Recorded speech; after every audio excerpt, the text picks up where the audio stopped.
আসসালামু আলাইকুম। কেমন আছেন সবাই? আশা করি ভালো আছেন। আজকে খুবই পরিচিত একটা পেন্টিং করব। টোট ব্যাগের উপর এই পেন্টিংটা অনেক বেশি দেখা যায়, তাই ভাবলাম আমি এই পেন্টিংটা কমপ্লিট করব। এই পেন্টিংটা কমপ্লিট করার জন্য আমি গouache কালার ইউজ করব। শুরুতে আমি খাতায় স্কেচ করে নেব, তারপর হালকা পিঙ্ক কালার দিয়ে প্রথম গড়টার বেস কালার আমি কমপ্লিট করব। প্রথমে আমি ভেবেছিলাম মাস্কিং টেপ ছাড়াই আমি সম্পূর্ণ পেন্টিংটা কমপ্লিট করতে পারবো, কিন্তু পরে দেখি যে এটা খুবই কষ্টকর।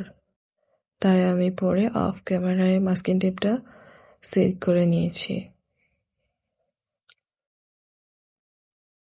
তারপর আস্তে আস্তে সবকটা ঘর আমি কমপ্লিট করে নেব। এখানে টিউলিপ ফুলগুলো দেখতে খুবই কিউট ছিল, আমার কাছে এইটি সবচেয়ে বেশি ভালো লেগেছে।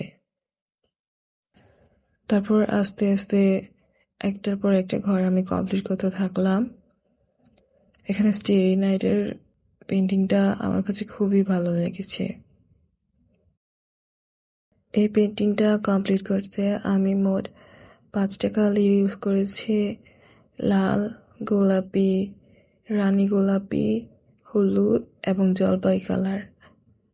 প্রত্যেকটা কালার এক একটার সাথে মিক্স করে আমি নতুন কালার ক্রিয়েট করেছি।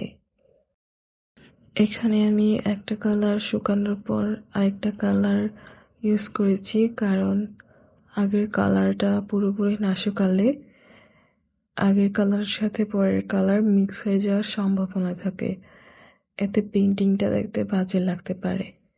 তো পেন্টিং করার সময় একটা বিষয় খেয়াল রাখতে হবে, আগের কালারটা যেন পুরোপুরি শুকিয়ে নেয়, তারপর পরের কালারটা অ্যাপ্লাই করতে হবে। আমার পেন্টিংটা প্রায় শেষের দিকে। পেন্টিংটা পুরোপুরি কমপ্লিট হয়ে গেলে আমি মাস্কিং টেপগুলো তুলে নেব। এখানে সবচেয়ে স্যাটিসফাইং পার্ট হচ্ছে মাস্কিং টেপগুলো তোলা। মাস্কিং টেপটা তোলা হয়ে গেলে পেন্টিংয়ের পুরো সৌন্দর্যতা ফুটে উঠবে। তো আপনাদের কাছে আজকের পেন্টিংটা কেমন লেগেছে সবাই জানাবেন। আজকের ভিডিও এখানে শেষ করছি। ভালো থাকবেন সবাই, দেখা হবে পরের কোনো ভিডিওতে। ধন্যবাদ।